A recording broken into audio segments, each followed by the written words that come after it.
And at that moment, I realized I filmed myself taking nail polish off my nails.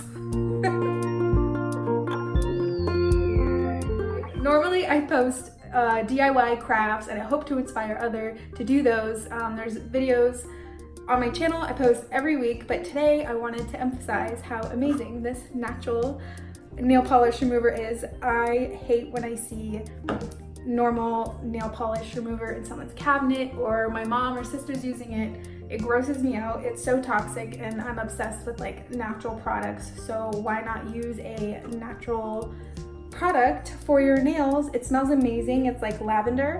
I heard the unscented version is not as good, so get the lavender. It's on Amazon. I'm not affiliated or anything. I just want to put the message out there that you can transfer from toxic chemical products to natural products, and I actually make a ton of my own beauty skincare, so check out my channel. I'm going to show you how amazing this natural nail polish remover works if you're interested.